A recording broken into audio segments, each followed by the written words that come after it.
اور اللہ مدد کیسے کرتے ہیں؟ فرشتوں کے ذریعے۔ صحیح مسلم کی روایت ہے، بینما رجل یمشی بفلات من الارض اذ سمع صوتا فی سحابہ اسقی حدیقۃ فلان۔ ایک آدمی چٹیل میدان میں چل رہا تھا، اچانک بادل سے آواز آئی، اے بادل فلاں کے باغ کو سیراب کر دو۔ فتنحى ذلك السحاب، وہ بادل کا ٹکڑا وہاں سے حرکت میں آتا ہے۔ فافرغ ماءه في حرة، اور کالے پتھروں پہ برسنا لگ جاتا ہے۔ فاذا شرجة من تلك الشراج قد استوعبت ذلك الماء كله، خود سے پانی اکٹھا ہوا، خود سے کھالی بنی اور پانی اکٹھا ہو کے چلنے لگ گیا۔ فتتبع الماء، اور یہ شخص پانی کے پیچھے پیچھے ہے۔ فاذا رجل قائم في حديقته يحول الماء بمسحاته، کیا دیکھتا ہے؟ ایک باغ ہے، اس کے کنارے پہ ایک اللہ کا نیک بندہ کھڑا ہے جو پانی کو اپنے باغ کی طرف موڑ رہا ہے۔ پوچھا، یا عبداللہ ما اسمک، کیا نام ہے آپ کا؟ قال ولم تسألني عن اسمي، میرا نام کیوں پوچھ رہے ہو؟ کہا پہلے بتاؤ۔ جب اس نے نام بتایا، کہا یہی نام تو میں نے بادلوں سے سنا کہ کوئی کہہ رہا تھا اس کے باغ کو سیراب کرو، مجھے یہ بتاؤ تم کرتے کیا ہو؟ کہا اگر تم نے پوچھ لیا ہے تو سنو، کرتا کیا ہوں؟ جب باغ کا پھل آتا ہے تو 3 حصوں میں تقسیم کرتا ہوں۔ پہلا حصہ فَأَتَصَدَّقُ بِثُلُثِ، سب سے پہلا حصہ میں اللہ کی راہ میں صدقہ کر دیتا ہوں۔ وَآكُلُ وَعِيَالِي ثُلُثًا، اور ایک حصہ اپنے اور اپنے بچوں کے لیے لے جاتا ہوں۔ وَأَرُدُّ فِيهَا ثُلُثًا، اور ایک حصہ میں ایز اے کیپٹل اپنے پاس رکھتا ہوں، جب ضرورت پیش آئے گی تو اس باغ کو مزید بہتر بنانے کے لیے میں خرچ کروں گا۔ تو پہلا حصہ اللہ کی راہ میں دینے والے کا اللہ نے مدد کا ذریعہ کیا بنایا؟ فرشتوں کے ذریعے، بادلوں کے ذریعے۔ کوئی انسان نہیں، اگر کوئی یہاں کسان، یہاں کوئی زراعت کرنے والا بیٹھا ہے، اس کو پتا ہے کہ پانی کو زمین تک لے جانے میں کیا کیا دشواریاں ہیں، کیسے پانی کے لیے وہ سسٹم اور کھالیاں بنائی جاتی ہیں۔ بھلا پتھر پہ بھی کوئی کھالی بنتی ہے؟ بھلا اس طرح پانی اکٹھا دنیا والا بھی کوئی کر سکتا ہے؟ یہ سارے کے سارے بندوبست کرنے والے ہیں تو کون؟ اللہ رب العزت۔ لیکن کس کے لیے؟ جس نے یہ کام کیا کہ اپنے مال کے اندر سب سے پہلا حصہ اللہ کی راہ کے لیے رکھا۔ رسول اللہ صلی اللہ علیہ وسلم نے فرمایا، الا اخبرکم بشیء اذا نزل برجل منکم کرب او بلاء من امر الدنیا دعا به ففرج عنه، میرے صحابہ میں تمہیں ایسی چیز نہ بتا دوں کہ جب تم میں سے کسی کو کوئی مصیبت دنیا میں آ جائے یا کوئی بلا کا سامنا ہو جائے تو اگر یہ کلمات اپنی زبان پہ لے آئے تو اللہ رب العزت اس کی بلا کو دور فرما دیں گے اور اس کی مصیبت کو دور فرما دیں گے۔ اور وہ کون سی دعا ہے؟ دعاء ذی النون، یونس علیہ السلام کی دعا۔ قرآن مجید میں اللہ رب العزت فرماتے ہیں، وَذَا النُّونِ إِذ ذَهَبَ مُغَاضِبًا فَظَنَّ أَن لَّن نَّقْدِرَ عَلَيْهِ فَنَادَىٰ فِي الظُّلُمَاتِ أَن لَّا إِلَٰهَ إِلَّا أَنتَ سُبْحَانَكَ إِنِّي كُنتُ مِنَ الظَّالِمِينَ۔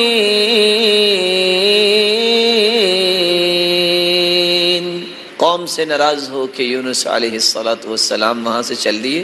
فظن ان لن نقدر علیہ، اور اس کا گمان یہ تھا کہ ہمارے پاس قدرت نہیں ہے، کہ جہاں بھی جائے گا تو ہماری قدرت میں ہی ہے۔ فنادى في الظلمات، جب وہ مچھلی کے پیٹ میں جا گرا، رات کا اندھیرا، سمندر کا اندھیرا اور مچھلی کے پیٹ کا اندھیرا، اس وقت اس نے دعا کی، لا الہ الا انت سبحانک، اے اللہ تیرے علاوہ کوئی عبادت کے لائق نہیں، تو تو پاک ہے۔ انی کنت من الظالمین، میں نے اپنی جان پہ ظلم کر لیا۔ یہ کلمات انسان اگر اپنی زبان پہ لے آئے، رسول اللہ صلی اللہ علیہ وسلم کا فرمان معظم ہے، لم يدع بها رجل قط الا استجاب اللہ تعالی له، جس مصیبت میں بھی انسان پھنسا ہے اگر یہ کلمات زبان پہ لے آئے، اللہ رب العزت اس کی دعا کو قبول فرماتے ہیں اور اس کی مصیبت کو دور فرما دیتے ہیں۔ قرآن مجید نے اس بات کو بھی بیان کیا ہے کہ فاسق ذکر الہی کی پرواہ نہیں کرتا. وَلَا تَكُونُوا كَالَّذِينَ نَسُوا اللَّهَ فَأَنسَاهُمْ أَنفُسَهُمْ أُولَئِكَ هُمُ الْفَاسِقُونَ. ایسے لوگوں کی طرح نہ ہو جاؤ جنہوں نے اللہ کو بھلا دیا، اللہ نے انہیں ہی بھلا دیا. ان کو اپنا بھی یاد نہیں رہتا کہ میں نے کیا کرنا ہے کیا نہیں کرنا. جو اللہ کے ذکر سے محروم ہے، اس سے بڑا محروم کون ہو سکتا ہے؟ اس لیے میں آپ کی خدمت میں ادب سے گزارش کروں گا. 101 بیماریوں کے نام لینے والے لیتے ہیں. اگر دنیا کی ہر مصیبت سے اپنے آپ کو محفوظ کرنا چاہتے ہو تو ذکر الہی سے بڑھ کے کوئی مضبوط قلعہ نہیں ہے. صبح شام کے اذکار کی پابندی کیا کرو. نماز کے بعد گنتی کے 4 سے 5 منٹ، زیادہ نہیں، اللہ کا ذکر کرو. زیادہ سے زیادہ انسان کو یہ ہوتا ہے دکان، میرے کسٹمر انتظار کر رہے ہوں گے، دینا پھر بھی کس نے ہے؟ دینے والے کو چھوڑ کے چلے جاؤ، جو لینے والے ان کے پاس چلے جاؤ، کیا ملے گا؟ زیادہ سے زیادہ کتنی کمائی کر لو گے؟ حدیث کہتی ہے صحابہ نے کہا اللہ کے رسول سبق المفردون، سبقت لے گئے جن کے پاس مال تھا، وہ حج، عمرہ، جہاد، صدقہ کرتے. ہمارے پاس اتنے مال ہی نہیں ہے. ہمیں بھی کوئی نسخہ بتا دیجئے کہ ان کے اجر کے برابر ہو جائیں. یہ نہیں نسخہ مانگا کہ کوئی نسخہ لائن بتا دیں کہ اتنا مال مل جائے. کیا کمال کی سوچ تھی ان کی. کہا آپ نماز کے بعد 33 مرتبہ سبحان اللہ کہہ دینا، 33 مرتبہ الحمدللہ کہہ دینا، 34 مرتبہ اللہ اکبر کہہ دینا، تمہیں حج، عمرے، جہاد اور صدقہ جو وہ کرتے ہیں اس کے برابر اجر مل جائے. دیانتداری سے بتائیے، اگر آپ سارے دن میں 5 نمازیں ہیں، اگر آپ یہ 20 منٹ سے 25 منٹ بیٹھ جائیں تو کتنی مرتبہ حج، عمرے اور صدقے اور جہاد کا ثواب مل جائے. اگر آپ چھوڑ کے چلے جائیں تو آپ کتنا کو صدقہ کریں گے اور کتنی مرتبہ حج کے پیسے جمع کر لیں گے. اجر کی نیت رکھنے سے اللہ کبھی کسی کو محروم نہیں کرتا. ان اللہ قد اوقع اجرہ علی قدر نیتی. اللہ عز و جلال تو نیت کرتے ہی اجر کو جاری کر دیتے ہیں. جب انسان عمل کرتا ہے پھر تو بڑھوتی اور اضافے ہوتے ہیں. اللہ تعالی ہمیں یقین نصیب فرمائے. تو آئیے اس صدقے کی چند تفصیلات. میرا صدقے سے مراد کیا ہے؟ ہمیں اس مبارک مہینے میں بلکہ 12 مہینوں میں ان تمام صدقات کے پہلوؤں کو اختیار کرنا چاہیے. اس سے قبل کہ میں تقسیمات آپ کے سامنے رکھوں، صدقے کے بارے میں گنتی کی 3 چیزیں. پوری کائنات کی صداقت جمع ہو جائے. کیا رسول اللہ صلی اللہ علیہ وسلم کی ایک بات کی صداقت کا مقابلہ ہو سکتا ہے؟ نہیں ہو سکتا. تو پھر اگر اللہ کے رسول صلی اللہ علیہ وسلم کسی بات پہ قسم اٹھا لیں، کوئی بات رہ گئی؟ آپ نے قسم اٹھائی. سلاسن اقسم علیہن، لوگوں میں 3 چیزوں پہ قسم اٹھاتا ہوں. پہلی چیز، ما نقصت صدقۃ من مال، میں قسم اٹھاتا ہوں جو شخص صدقہ کرتا ہے اللہ کی قسم اس کا مال کم نہیں ہوتا، بڑھتا ہے. شک کی گنجائش ہے؟ دوسری بات، میں اس بات پہ قسم اٹھاتا ہوں وَمَا تَوَاضَعَ عَبْدٌ لِلَّهِ إِلَّا رَفَعَهُ اللَّهُ. اور دوسری روایت کے الفاظ یہ بھی ہے وَلَا عَفَى رَجُلٌ عَنْ مَظْلَمَةٍ ظُلِمَهَا إِلَّا زَادَهُ اللَّهُ عِزًّا. اللہ کی قسم، جس کے ساتھ زیادتی ہو اگر وہ معاف کر دے. اور دوسرے لفظ، اگر کوئی تواضع اختیار کرے تو وہ گرتا نہیں، اللہ اسے اور عزتوں سے نوازتے ہیں. تیسری بات، وَلَا فَتَحَ رَجُلٌ عَلَى نَفْسِهِ بَابَ مَسْأَلَةٍ إِلَّا فَتَحَ اللَّهُ عَلَيْهِ بَابَ فَقْرٍ. جو کشکول گدائی لوگوں کے سامنے کرتا ہے، اپنی ضروریات کا رخ اللہ کی طرف نہیں کرتا، اللہ کی قسم اللہ اس پہ فقیری کے اور دروازے کھول دیتے ہیں. ایک بات یاد رکھنے والی ہے، جس شخص کے ذہن میں یہ بات ہے کہ صدقہ کرنے سے مال ختم ہوگا، اس حدیث کی روشنی میں اللہ کے رسول نے قسم اٹھائی ہے اس کا مال کم نہیں ہوتا، زیادہ ہوتا ہے. دوسری بات، دنیا میں اگر مقابلہ ہو تو کون جیتتا ہے؟ جس کے پاس مال زیادہ ہے. ایسا ہی ہے. اگر اللہ رب العزت فرمائے میرے بندے آؤ مجھ سے مقابلہ کرو، انفق علیک، تم میری راہ میں خرچ کرو میں تجھ پہ خرچ کروں گا، کون جیتے گا؟ جواب دیجیے. حدیث قدسی، یا ابن آدم انفق علیک، تو میری راہ میں خرچ کرو، میں تجھ پہ کروں گا۔ مقابلہ ہے خالق مخلوق کا، کون جیتے گا؟ کوئی اللہ کو ہرا سکتا ہے؟ اس لیے رسول اللہ صلی اللہ علیہ وسلم نے بلال سے کہا تھا، بلال انفق ولا تخشى من ذی العرش اقلالا، خرچ کرو، اللہ کے خزانوں کے ختم ہونے کا خوف نہ کھاؤ۔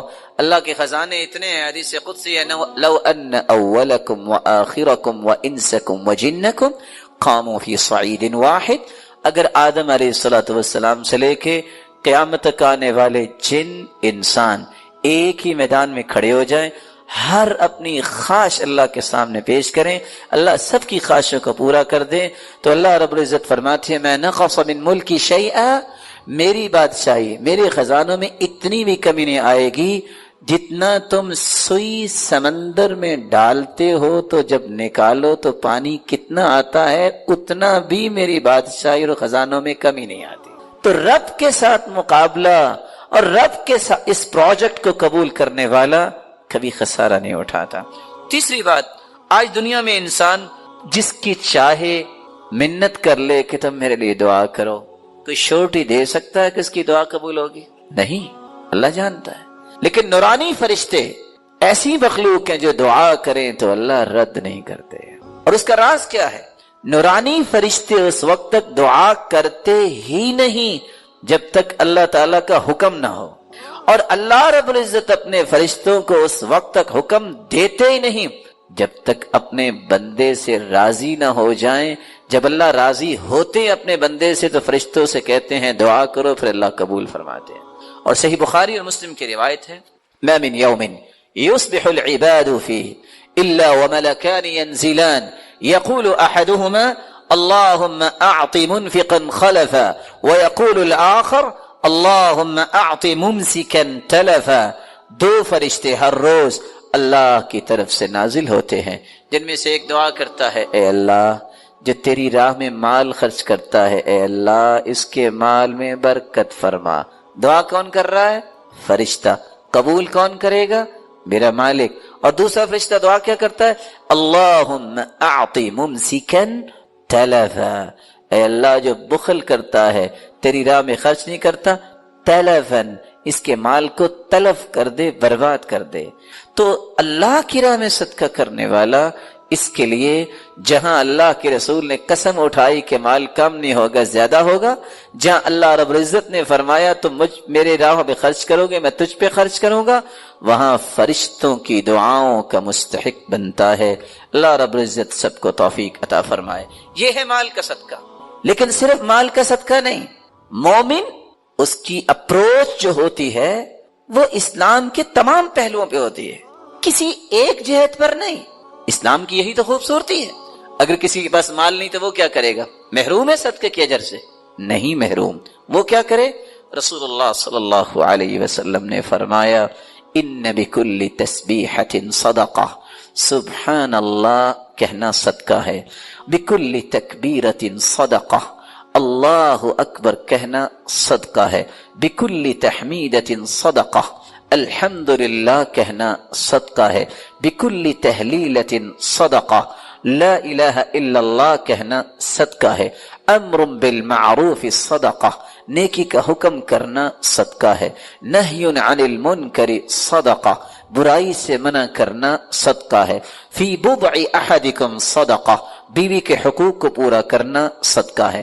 سیدنا ابو ذر رضی اللہ تعالی عنہ کی یہ روایت، اور دوسری روایت کے الفاظ ہیں واستغفر اللہ، استغفر اللہ کہنا صدقہ ہے، یعزل الشوک عن طریق الناس والعظم والحجر، راستے سے پتھر، ہڈی اور کانٹے اٹھانا، راستہ صاف کرنا، یہ صدقہ ہے، تہدی الاعمى، اندھے کو راستہ دکھانا صدقہ ہے، تسمع الاصم والابکم حتی یفقہ، گونگے اور بہرے کو اس کی بات سمجھا دینا، اس کی ضرورت سمجھا دینا صدقہ ہے، تدل المستدل علی حاجت اللہ قد علمت مکانها، ناواقف کی رہنمائی کرنا صدقہ ہے، تسعى بشدت ساقیک الى اللهفان المستغیث، ایسا شخص جو آپ کو مدد کے لیے پکار رہا ہے اس کی طرف دوڑ کے جانا صدقہ ہے۔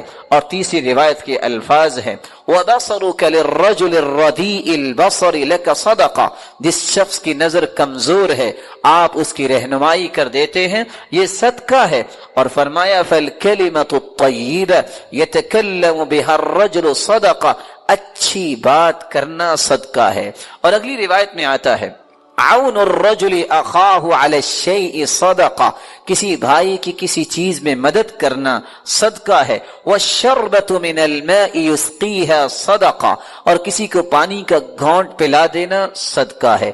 اماطۃ الاذى عن الطریق صدقہ، راستے سے کسی قسم کی چیز جو کسی مسلمان کو تکلیف دے سکتی ہے اس کو ہٹا دینا صدقہ ہے۔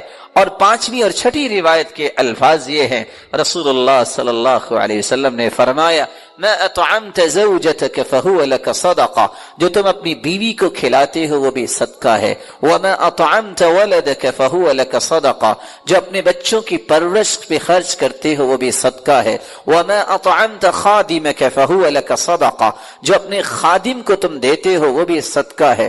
وما اطعمت نفسك فهو لك صدقہ، اور جو اپنی جان پہ اس نظریے سے خرچ کرتے ہو طاقت ملے میں اللہ کی عبادت خوبصورت کروں اور دنیا کے لیے خیر خواہی کا پیغام دینے والا بنوں، تو یہ کھانا پینا بھی صدقہ ہے۔ اور ساتویں روایت کے الفاظ یہ بھی ہیں تبسمک فی وجہ اخیک لک صدقہ، کسی مسلمان کو مسکرا کر ملنا بھی صدقہ ہے۔ وافراغک من دلوک فی دلو اخیک لک صدقہ، اپنے ڈول سے پانی نکال کر بھائی کے ڈول میں ڈال دینا یہ بھی صدقہ ہے۔ کبھی اپنی جیب میں بھی ہاتھ ڈال کے کسی کی جیب میں کچھ ڈال دینا جس کے پاس کچھ نہیں ہے صدقہ ہے۔ اور رسول اللہ صلی اللہ علیہ وسلم نے یہ بھی فرمایا کل معروف صدقہ، ہر نیکی صدقہ ہے۔ آپ صلی اللہ علیہ وسلم نے یہ بھی فرمایا الضیافۃ ثلاثۃ ایام فما زاد فهو صدقہ، 3 دن مہمان نوازی کرنا تو ضروری ہے، جو اس سے زیادہ آپ کسی مہمان کو کچھ کھلاتے پلاتے ہو وہ صدقہ ہے۔ رسول اللہ صلی اللہ علیہ وسلم نے یہ بھی فرمایا کف شرک عن الناس فإنها صدقۃ منک علی نفسک، اپنی تکلیف سے لوگوں کو بچانا بھی صدقہ ہے۔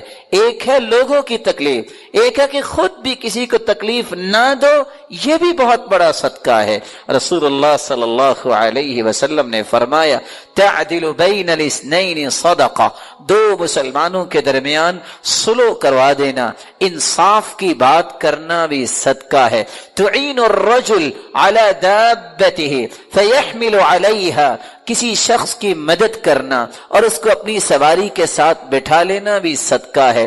او ترفع له علیہا متاعہ صدقہ، کسی کے پاس سامان زیادہ ہے وہ اپنی سواری پہ سامان نہیں رکھ سکتا، اس کے سامان کو اٹھا کے اس کی مدد کر کے اس کے سامان کو رکھوا دینا یہ بھی صدقہ ہے۔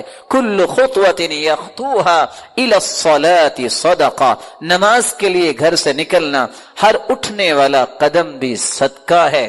بكل صلاة وصدقة وصيام صدقة وحج صدقة، روزہ رکھنا اور اگر عمرے کی اور حج کی توفیق اللہ دیتا ہے تو یہ بھی صدقہ ہے۔ کل قرض صدقہ، رسول اللہ صلی اللہ علیہ وسلم نے فرمایا کسی کو قرض دینا یہ بھی صدقہ ہے۔ من انظر معسرا فله كل يوم مثله صدقہ، جو شخص کسی کو قرض دیتا ہے پھر مہلت دے دیتا ہے یہ مہلت دینا بھی صدقہ ہے۔ رسول اللہ صلی اللہ علیہ وسلم نے فرمایا ما من مسلم يزرع زرعا او يغرس غرسا فيأكل منه طير او انسان او بہیمة الا كانت له به صدقہ، تم میں سے کوئی اگر کاشتکاری کرتا ہے، باغبانی کرتا ہے، درخت لگاتا ہے، اس میں سے کوئی انسان کھا لے، کوئی جانور کھا لے، کوئی پرندہ کھا لے، آپ کو تو علم نہیں لیکن وہ بھی آپ کے نام اعمال میں بطور صدقہ لکھا جائے گا۔ رسول اللہ صلی اللہ علیہ وسلم نے فرمایا تسلیمہ علی من لقی صدقہ، جب بھی کسی مسلمان کو کوئی ملے اور اس کو سلام کہے یہ سلام کہنا بھی صدقہ ہے۔ اور آخری صدقہ جو 36واں صدقہ ہم آپ کے سامنے پیش کرنا چاہ رہے ہیں یہ بہت پیارا صدقہ ہے۔ لیکن آج یہ صدقہ کرنے والے نظر نہیں آتے. اور وہ صدقہ کون سا ہے؟ كان علبة بن زيد بن حارثة رجلا من أصحاب النبي صلى الله عليه وسلم. علبة بن زيد بن حارثة رضي الله تعالى عنه صحابہ میں سے ایک صحابی تھے. وقد حض على الصدقة فلما حض على الصدقة جب اللہ کے رسول صلی اللہ علیہ وسلم نے صدقے پر ترغیب دلائی صحابہ کو، سب نے صدقہ دیا. یہ صحابی آ کے کہتے ہیں یا رسول اللہ صلی اللہ علیہ وسلم انہو لیس عندی ما اتصدق بہ، اللہ کے رسول میرے پاس مال نہیں جس کا میں صدقہ کروں، لیکن میں بھی کچھ صدقہ کرنا چاہتا ہوں. فرمایا مال نہیں تو کیسا صدقہ کرنا چاہتے ہو؟ تو صحابی نے کہا انی اتصدق بعرض علی من نالہ من خلقک، میں صدقہ اپنی عزت کا کرنا چاہتا ہوں. کوئی میرے ساتھ بدتمیزی کرے، کوئی گالی دے، جو میری عزت کے بارے میں بات کرے، میں آج کے بعد غصہ نہیں کروں گا. اور دوسری روایت کے الفاظ ہیں وَقَدْ تَصَدَّقْتُ عَلَيْهِمْ بِعِرْضِ فَمَنْ شَتَمَنِي أَوْ قَذَفَنِي فَهُوَ فِي حِلٍّ، جس نے مجھ پہ الزام لگایا، جس نے مجھے گالی دی، میں اپنی عزت کا صدقہ کرتا ہوں، میں نے اسے معاف کر دیا. رسول اللہ صلی اللہ علیہ وسلم نے فرمایا میرے صحابی اللہ نے تیرا یہ صدقہ قبول کر لیا ہے اور یہ بہت بڑا صدقہ ہے. اور علی رضی اللہ تعالی عنہ کی بات بھی یاد رکھنی چاہیے. وہ کہا کرتے تھے لوگ زکوٰۃ نہیں دیتے. پوچھنے والے نے پوچھا آپ کیسے کہہ رہے ہیں زکوٰۃ نہیں دیتے؟ لوگ تو زکوٰۃ دیتے ہیں. کہتے ہیں لوگ مال کی زکوٰۃ دیتے ہیں، عقل کی زکوٰۃ نہیں دیتے. مال کی زکوٰۃ دیتے ہیں اور عقل کی زکوٰۃ نہیں دیتے. کیا مطلب؟ کہا مال کی زکوٰۃ تو مومن دیتا ہی ہے، عقل کی زکوٰۃ یہ ہے کوئی ایسی بات آپ کو کہے جو آپ کو بری لگی، اس کو برداشت کر لینا، یہ عقل کی زکوٰۃ ہے. اس سے عقل تیز ہوتی ہے، عقل میں برکت آتی ہے. ان تمام قسم کے صدقات کو یہ موسم مبارک آ رہا ہے، رمضان المبارک کا موسم ہمیں اختیار کرنا چاہیے. میری اللہ رب العزت سے دعا ہے اللہ تعالیٰ رمضان سے پہلے 3 کام اور رمضان میں ان 7 کاموں کو اچھے طریقے سے سمجھنے اور اس کے مطابق ان مبارک لمحات کو گزارنے کی توفیق عطا فرمائے. دعا کیجئے جتنے یہ بات سن رہے ہیں، اے اللہ ان سب کو رحمتوں، راحتوں، عزتوں اور برکتوں سے نواز دے. مولا کریم اگر کوئی بیمار ہیں تو ان کی بیماریوں کو شفاؤں میں تبدیل فرما دے. مولا کریم جو صاحب اولاد ہیں تو ان کی اولاد کو نیک بنا، دست و بازو بنا، آنکھوں کی ٹھنڈک بنا اور صدقہ جاریہ بنا. الہ العالمین اگر کوئی اولاد کی نعمت سے محروم ہے تو ان کی جھولیوں کو بارونق بنا دے. مولا کریم اگر کوئی صاحب مال ہیں تو ان کے مال میں برکت فرما دے اور ان کو فتنوں اور آزمائشوں سے بچا اور ان کو حاسدوں کے حسد اور شریروں کی شرارت سے بچا. الہ العالمین مقروض کے غیبی خزانوں میں سے مدد فرما اور جو بے روزگار ہیں اے اللہ تو ان کو بھی تونگر بنا دے. الہ العالمین ہمیں ایمان کی حالت میں رمضان کی نعمت نصیب فرما اور پھر رمضان المبارک کی رونقیں اور برکتیں حاصل کرنے کی بھی توفیق عطا فرما. الہ العالمین جب تک رکھنا ایمان سے رکھنا، جب بلانا تو ایمان کی خوبصورت کیفیت میں بلانا. جس طرح آج تیرے دین کے لیے ہم جمع ہیں اے اللہ ہم سب کو جنت الفردوس میں جمع فرما. مولا کریم اپنے محبوب کی رفاقت نصیب فرما.